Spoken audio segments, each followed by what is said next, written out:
Yes, this is just a continuation of our sales tutorial with the discount information and the sales return. So let's crack on, guys. So we're using the same case as we had in our previous video, and this is a sale to a bingo company customer on account. So the given informations are the sales is 44,000. There was a discount of 4,000 given to the customer, and also it happened in March 2023. How are we going to show that in our journal entries are the following.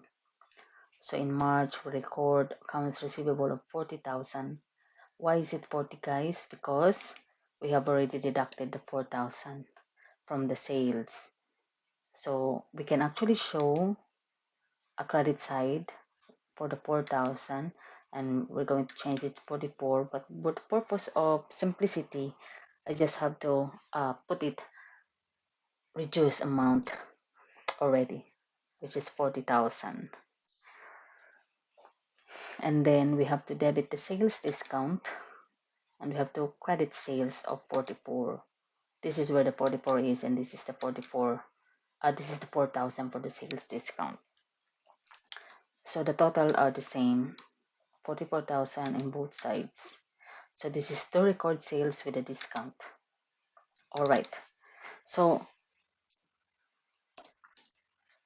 our explanation of the above journal entries is that, of course, as normal, double entry bookkeeping is used to the scenario through the recording of a debit and a credit nominal accounts. So we debit accounts receivable because this is an amount due to us, part of the assets. This is money coming into the company once paid. So we recorded 40,000 debit, excluding the discount already. It's supposed to be 44, but as I said, for simplicity reason, we have to reduce the 4,000 from the accounts receivable already because it's just the same. It will just gonna be click. It will just be cancel each other later. So if I still have to put that here under this one, so 40,000, and then we debit a sales discount because this is a deduction from a profit, which is on a credit side. So this is a deduction of the sales of 44,000. We still have to show the 44,000 as a credit side to reflect the correct amount before the discount. So of course, the total sales is 44,000, and there was a discount of 4,000. So it's going to be deducted from this value here. But for the purpose of journal entry showing to you guys the simplicity concept of it, so I'm adding the sales discount on this side. So 44,000 in total and 44,000 on the credit side total to record sales with a discount. So to digest further this case to show you guys how it looks like on each nominal account or T account as we say it in accounting when the journal entries have been posted above. So of course the accounts receivable from the beginning of time, this is the transactions. So we are in March now, there was a 40,000 debit. 40,000 debit. So how much is the balance now? From January to March, that is now 60,000. And of course, with our sales, in our sales side, there was 40,000 sales value, and there was also a discount of 40,000. So the debit minus the credit, and this is now our account on sales. The total value is 80,000. And in March for the bank, there's no effect because there was no transaction involving bank in March. So the balance still remained to be 20,000. How it is being shown in our trial balance report for our debits and credits, it is showing below. Bank is 20,000. Accounts receivable is 60,000. So the total debit side is 80,000 and the sales is 80,000. And so they are all balanced. both sides of the debits and the credits. And that's how you would know that you're posting the transactions correctly, guys, is that your trial balance is correct. So this is just a very simple transaction involving a little discount. So what if there was a payment made, and on the payment made, the client or customer has deducted the value of the sales return, and the sales return was already approved by you as a company, and instead of paying the invoice in full, they deducted the value of the sales return from the payment. And I'm gonna show that to you guys in our next video, or sorry, in our next tab here. So using the same information, manual recording of payment made to sales and posting of sales return. So the same case, which is a sale to a bingo company, a customer an account paid with sales return given, or paid with sales return that was already approved by you as a company. So sales return could be happening because there was a damage of the order, and you agree to deduct that from the payment.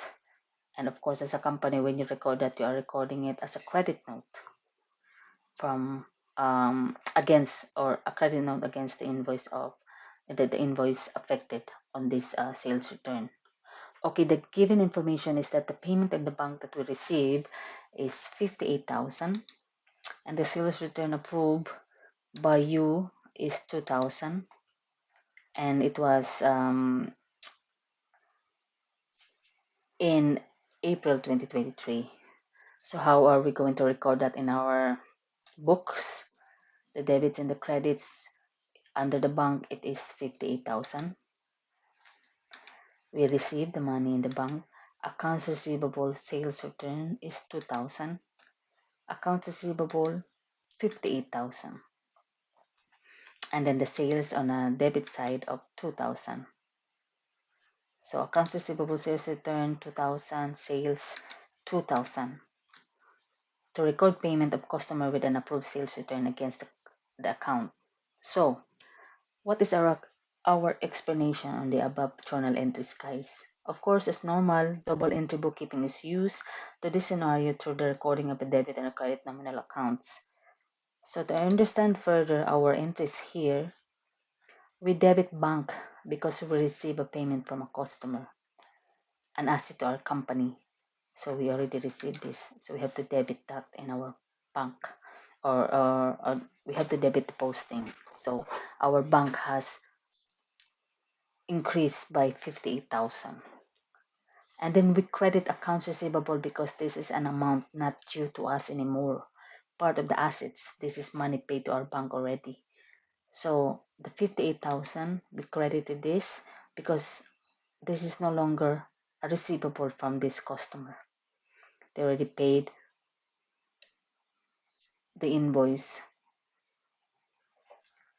in April, and so we must record that properly.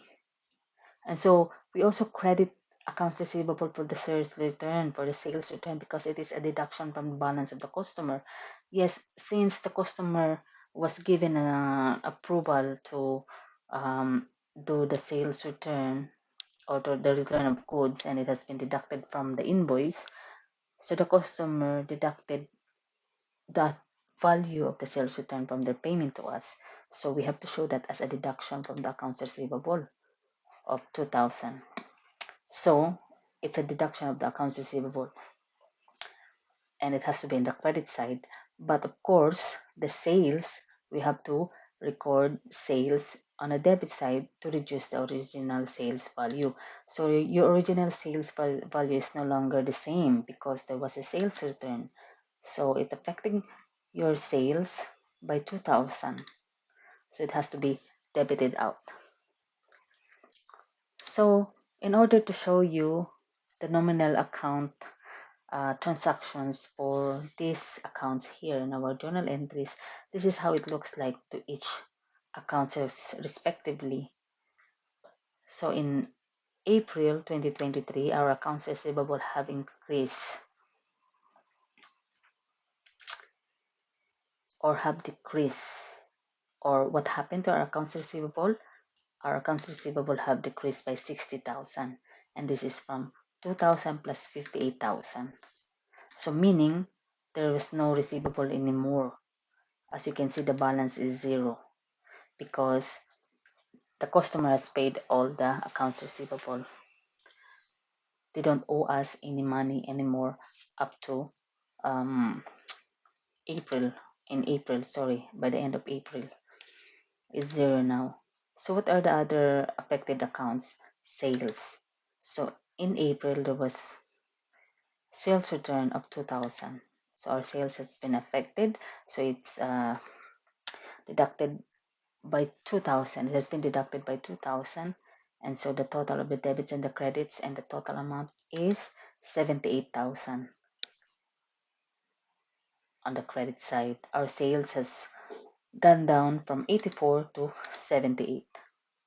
And then our bank, of course, because we receive a payment from the customer, our bank have increased by 58.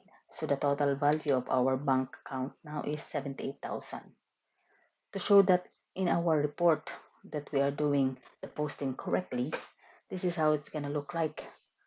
Bingo company trial balance to April 2023. Of course, the bank is 78. Accounts receivable, there's no accounts receivable anymore. It's zero. And the sales is 78. So you can see it's balance 78, 78. Yes.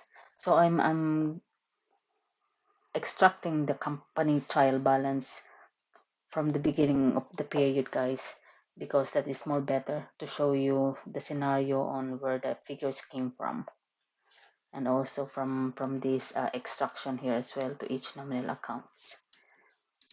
So that's just very simple, guys. You have to understand that the trial balance has to be balanced on each side. You will know that you are posting the accounts correctly with the correct nominal codes when in your trial balance you'll see that you are balanced. Then that's perfect.